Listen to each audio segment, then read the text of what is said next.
Welcome student. Today I am going to some advanced questions which is based on chapter number magnetic effect of electric current. देखते हैं magnetism भी बोल सकते हो, इसमें बहुत सारी चीज़ें आ जाएंगी। तो कुछ बेसिक क्वेश्चंस हम कराते हैं जिसमें आपका वायर के थ्रू करंट फ्लो होती है तो मैग्नेटिक फील्ड फाइंड आउट करते हैं। तो नॉर्मल स्ट्रेट वायर के थ्रू करंट फ्लो होगी तो मैग्नेटिक फील्ड फाइंड आउट करें। इस तरह के क्वेश्चंस नहीं पूछे जाते JW और नीट में। कॉम्प्लेक्स सर्किट टाइप के क्वेश्चन पूछे जाते हैं, जैसा कि मैंने बोर्ड पे दिया है। इस तरह का कोई फिगर है जिसमें करंट फ्लो हो रही है ऐसे। Okay, we have to find out value of magnetic field at the centre O पे हमको फाइंड आउट करना। करंट देखो ऐसे जा रही है, ऐसे जा रही है। Is that clear? ओ पे हमको फाइंड आउट करना है। ये जो आर्क है वो कितना अल्फा सबटेंड एंगल सबटेंड कर रहा है इस कॉर्ड पे 12। तो बेसिकली यहाँ पे जो कंसेप्ट लगेगा पहले उसको लेकर पहला कॉन्सेप्ट होता है field at any point due to finite length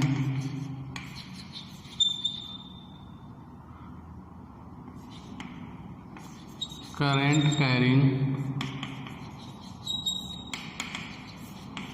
conductor. तो अगर फाइनाइट लेंथ का है, इनफाइनाइट कर लो तो μ0I/2πr होता है। ओके, तो फाइनाइट लेंथ है अगर आपका, ये कोई भी लेंथ है, हमको उससे कुछ लेना देना नहीं है।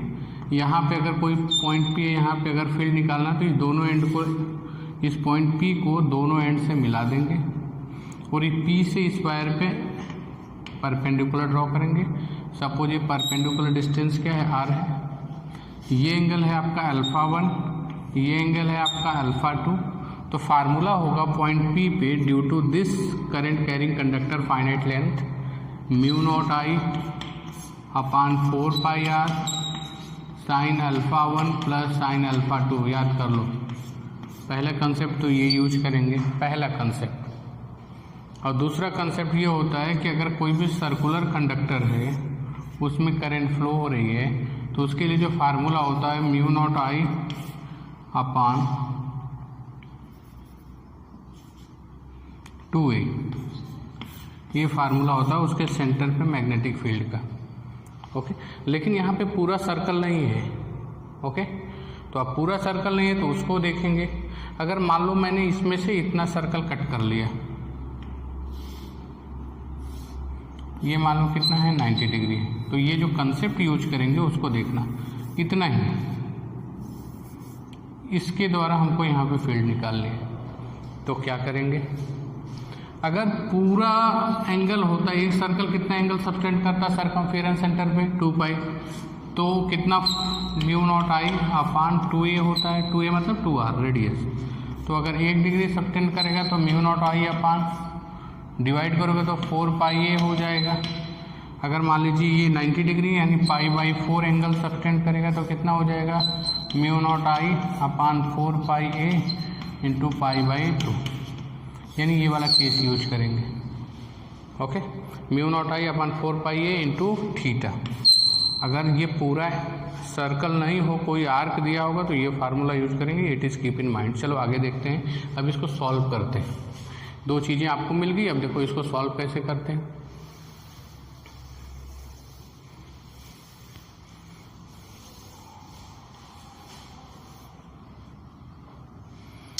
सबसे पहले मैग्नेटिक फील्ड की डायरेक्शन ओ पे किधर होगी, अंदर की तरफ होगी, क्योंकि राइट हैंड थंब रूल लगाएंगे। करंट के डायरेक्शन अपने हाथ को ऐसे राउंड रैप करेंगे तो our thumb will inside to the black board. Okay, तो फील्ड आर्क के द्वारा अंदर की तरफ होगी। अब ये वायर में करंट ऐसे फ्लो रही है, इस वायर को पकड़ोगे, थंब रख के पकड़ोगे, स्क्रू लॉ लगाओगे तो फील्ड इधर क्या होगी, अंदर की तरफ। यानी कि ये नंबर 1 वाली फील्ड और नंबर 2 वाली फील्ड। नंबर 1 वाली फील्ड मतलब field due to arc at the centre and field due to finite length wire at the centre, दोनों को क्या करेंगे, ऐड कर देंगे। तो हमारा आंसर आ जाएगा 4 ऑप्शन में से कोई ना कोई मैच करेगा। देखते हैं, स्टार्ट करते हैं। field due to straight finite length conductor, ये सेज B1। देखना बेटा क्या हो जाएगा B1, म्यू नॉट ये इसके चलते mu naught I upon 4 pi R sine alpha 1 plus sine alpha 2, ये हमारा फार्मूला है। तो देखते हैं, तो B1 इक्वल टू हो जाएगा mu naught I upon 4 pi R की वैल्यू अभी काउंट करेंगे, sine alpha plus sine alpha. Is that clear और नोट? क्योंकि इसको अगर दो भागों में डिवाइड करेंगे, यहाँ से परपेंडिकुलर ड्रॉ करेंगे तो ये हो जाएगा, मान लो ये हो जाएगा। Is that clear? ये तो R है ही, तो ये 2 अल्फ़ा था तो ये अल्फ़ा हो जाएगा, ये अल्फ़ा हो जाएगा। Is that clear? अब चूँकि हमको निकालना है A की वैल्यू, ये डिस्टेंस, R नहीं लिखेंगे बेटा, A लिखेंगे। ओके, ये परपेंड अभी बताया था इसके पहले। तो अब A की वैल्यू क्या लिखेंगे, cos theta equal to cos alpha equal to base upon hypotenuse. तो यहाँ पे देखो क्या हो जाएगा, इसको ऐसे छोड़ देंगे। As we know that cos alpha इस वाले triangle, cos alpha equal to base upon hypotenuse A upon R। तो A इक्वल टू क्या हो जाएगा, R cos alpha.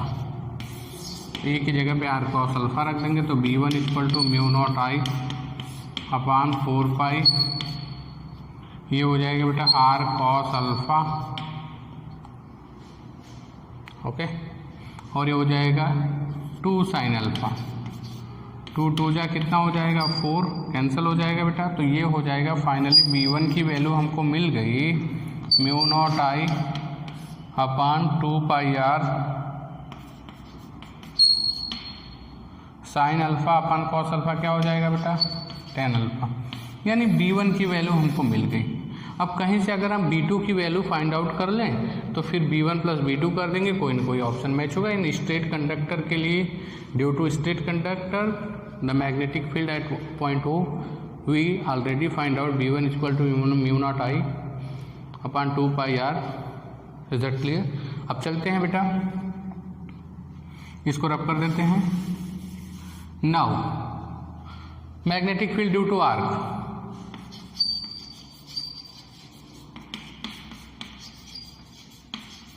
Due to arc, ये आर्क है। तो क्या हो जाएगा, देखो अभी फार्मूला सेट किया था, mu naught I upon 4 pi R। Okay,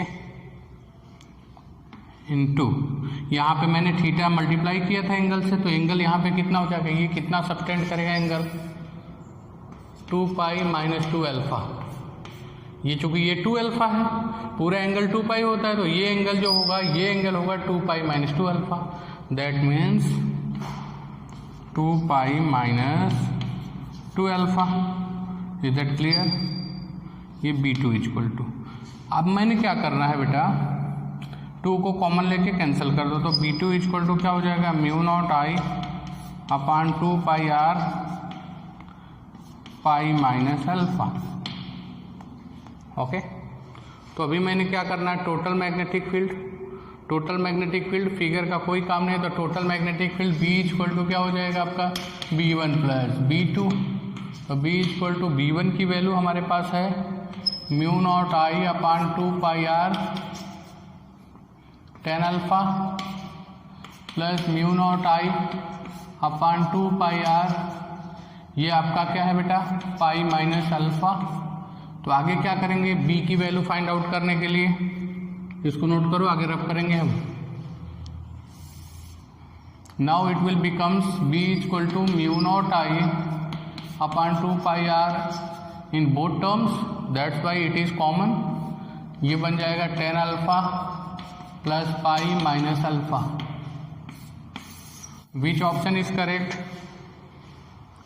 10 alpha plus pi minus alpha. Is that clear? यहाँ पे ये क्या, pi plus I minus 10 alpha, लेकिन यहाँ पे tan अल्फा माइनस नहीं है, that's why A option is correct. Is that clear? Now we are moving towards next question which is given on the board. देखो सेकेंड क्वेश्चन की तरफ चलते हैं बेटा, ये वाला, इसको रब करते हैं।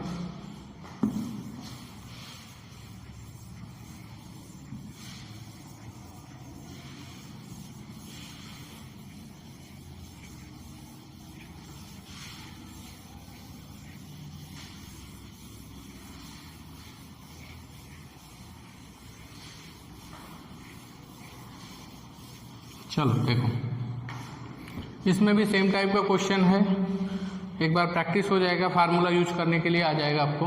और current I is flowing in a hexagonal coil of side A, B at the centre will be, यानी इसके चलते सेंटर पे बी कितना होगा।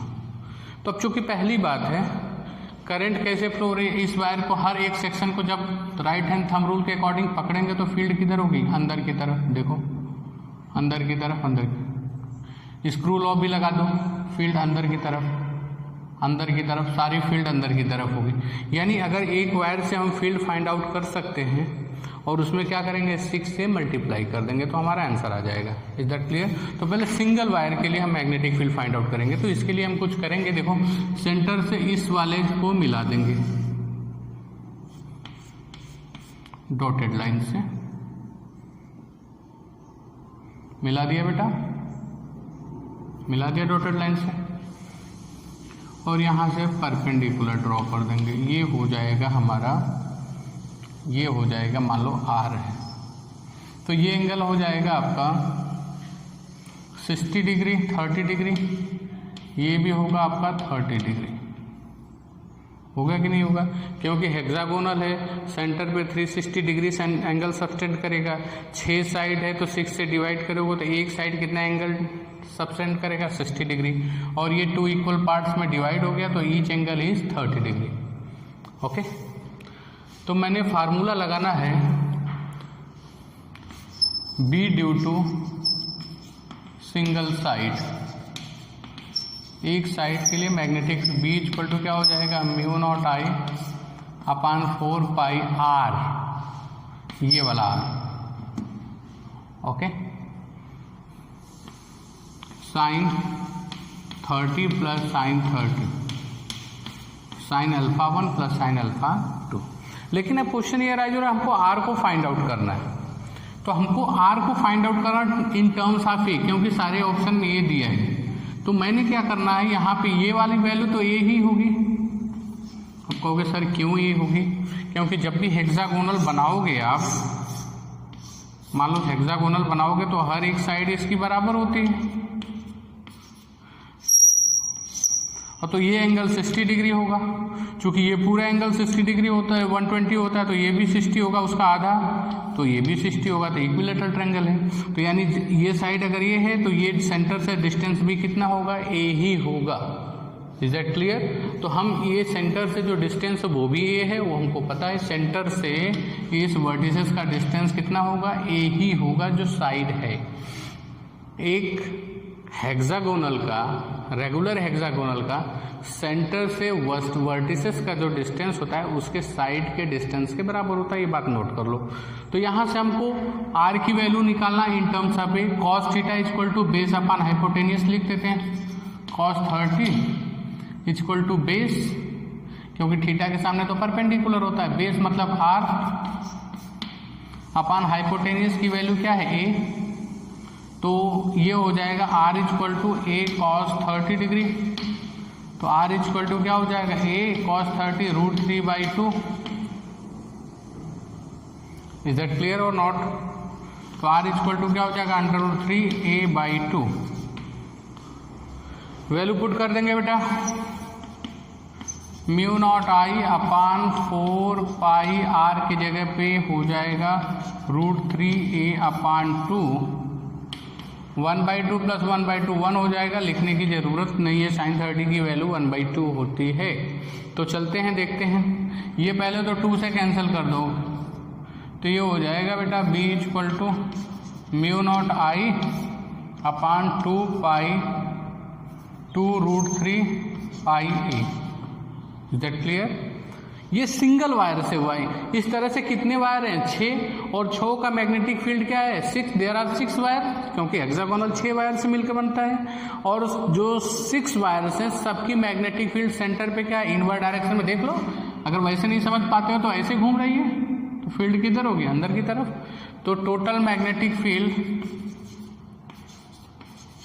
Eight the centre of hexagonal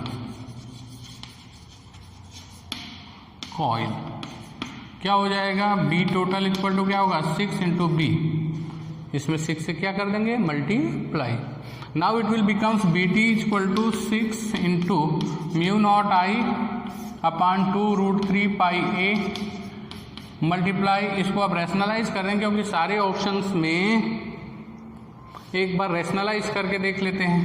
√3 ऊपर, √3 नीचे, तो बी टी इक्वल टू क्या हो जाएगा? 6√3 म्यू नॉट आई अपान क्या हो जाएगा आपका? 6 पाई ए।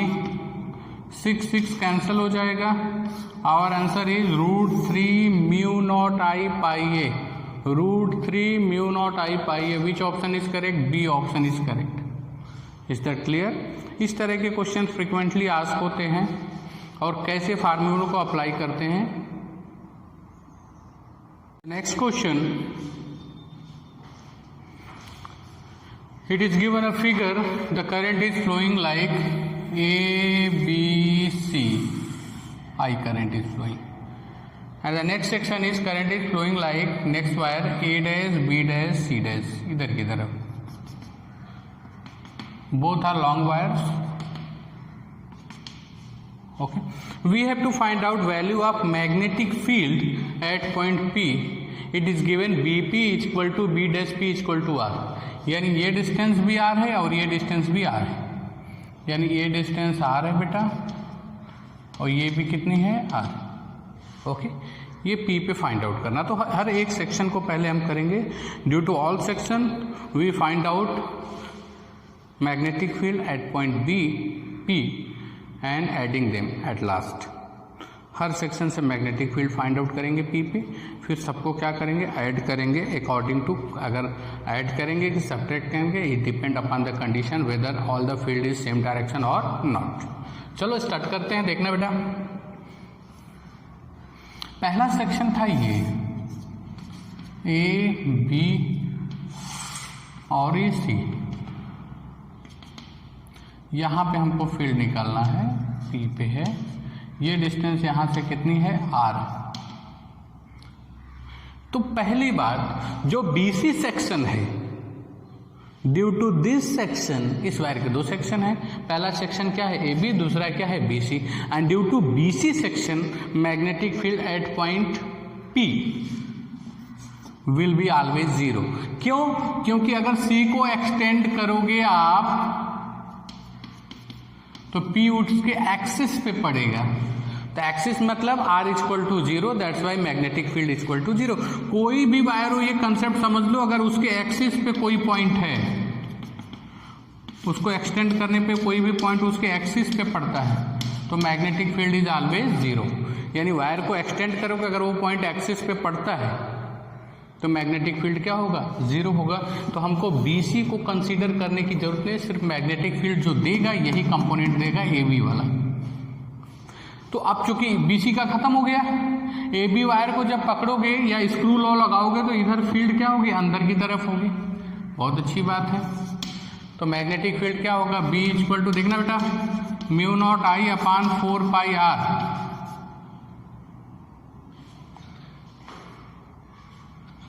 Sign α1 plus α2। Okay, α1 plus α2 sine 90 plus sine 0 degree. आप कहोगे सर ये नया कॉन्सेप्ट कहाँ से? अगर कोई इनफाइनाइट लेंथ का वायर है, अगर उसके बीच में हमको फील्ड कहीं पे निकालना है, तो इनफाइनाइट लेंथ का वायर, उसको थोड़ा सा बता देते हैं कंसेप्ट, फिर आगे चलते हैं। मान लो ये इनफाइनाइट लेंथ का वायर है, इट इज़ नेवर एंड। अगर कोई बोलेगा कि यहाँ पे फील्ड निकालो पी पे, तो जब दोनों एंड को आप इस एंड से जोड़ोगे ऐड करोगे तो this angle is almost 90 degree. तो लिखते थे साइन 90 प्लस साइन 90, तो फार्मूला जब साइन 90 प्लस साइन 90 लिखोगे बेटा देखना, तो ये 1 + 1 2 हो जाएगा, तो फार्मूला बन जाता था mu naught I upon 2 pi R बन जाता था। लेकिन अगर जो अभी मैंने लिखा, क्यों लिखा वो बताने जा रहा हूं, कि अगर कोई इनफाइनाइट लेंथ का वायर है, उसकी किसी एक एंड पे हम कोई पॉइंट रख दिया, ये यहाँ पे वो खत्म हो रहा है, इधर तो इनफाइनाइट है, ये खत्म ही नहीं हो रहा है। यहाँ पे अगर कोई मैग्नेटिक फील्ड फाइंड आउट करने के लिए बोलेगे तो ये एंड को आप मिलाओगे और यहाँ से मिला दो R, this angle is 90 degree. Alpha 1 तो हो गया, लेकिन अल्फा 2 क्या होगा 0, क्योंकि यहाँ पे इसी से तो एंगल लेते थे, ऐसे लेते थे तो ये अल्फा 2 लेते थे। अब चूंकि इधर ये एंड ही हो गया तो अल्फा 2 की वैल्यू क्या होगी 0। यानी आप समझ लो कि whenever infinite length current carrying conductor we want to find out magnetic field at the end of the conductor, किसी एक एंड पे निकालना है, एंड पॉइंट पे। The one angle sin alpha 1 is 90 degree and second one is 0 degree, okay. लेकिन अगर कोई infinite length का कंडक्टर है, अगर उसके बीच में कहीं मैग्नेटिक फील्ड निकला, वायर के बीच में, किसी एक एंड पे नहीं, तो दोनों एंगल साइन 90 और साइन 90, अल्फा 1 भी 90 होगा, अल्फा 2 भी 90 डिग्री होगा। It is keep in mind. चलो देखते हैं।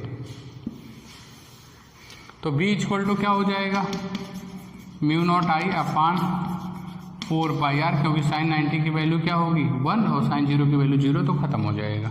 This is equation number 1। अब दूसरे वाले को जोड़ेंगे। अब दूसरे एंड को बनाते हैं। दूसरा एंड यहीं पे है, पहले एंड का काम खत्म कर दिया मैंने, चलो इसका काम खत्म। अब देखो जो दूसरा एंड है इसके लिए भी 2 सेक्शंस है। First section is B dash C dash, second section is A dash B dash. तो B डैश C डैश का काम तो खत्म ही है, क्योंकि ये पॉइंट इसके एक्सिस पे पड़ रहा है एक्सटेंड करने के बाद। तो B डैश C डैश वाला जो सेक्शन करंट कैरिंग कंडक्टर है, P पे कोई फील्ड नहीं बनाएगा। जो भी फील्ड बनेगी A डैश B डैश के चलेगी। अब इस वायर को भी स्क्रू लॉ लगाओगे या पकड़ोगे तो इधर फील्ड क्या होगी अंदर की तरह, यानी कि दोनों के द्वारा फील्ड जो है पॉइंट P पे अंदर की तरफ है। दैट मीन्स दोनों को हम लास्ट में ऐड करेंगे, सिंपल सी बात है। तो अब क्या करेंगे, देखो same formula, B = mu naught I 4 pi R. ये भी एंड पॉइंट है, देखो यहाँ से फिर उसके बाद तो मुड़ जा रहा है, ये एंड पॉइंट है और ये तो इधर इनफाइनाइट लेंथ है। साइन 90 प्लस साइन 0 अभी बताया कॉन्सेप्ट, तो हो जाएगा B2 वो B1 था बेटा, mu naught I upon 4 pi R. तो टोटल मैग्नेटिक फील्ड दोनों सेम डायरेक्शन में है, तो टोटल मैग्नेटिक फील्ड B = क्या होगा B1 प्लस B2। तो B = mu naught I upon 4 pi R plus mu naught I upon 4 pi R. तो ये हो जाएगा mu naught upon 4 pi R को कॉमन कर लो, आई प्लस आई, तो ये हो जाएगा mu naught B = mu naught upon 4 pi 2i upon R. Which option is correct, B option is correct. इस तरह से क्वेश्चंस हम बनाते हैं मैग्नेटिज्म में, मैग्नेटिक फील्ड के क्वेश्चंस हैं। It is all about direction. आपको हर एक चीज़ आना चाहिए, right hand thumb rule, left hand Fleming right hand rule, Fleming left hand rule, screw law, palm law, सारी चीज़ें आपको आनी चाहिए, तब जाके क्लियर हो पाएगा ये चैप्टर। बेसिक कंसेप्ट क्लियर होना चाहिए। तो आज के लिए इतना ही। Okay, thank you.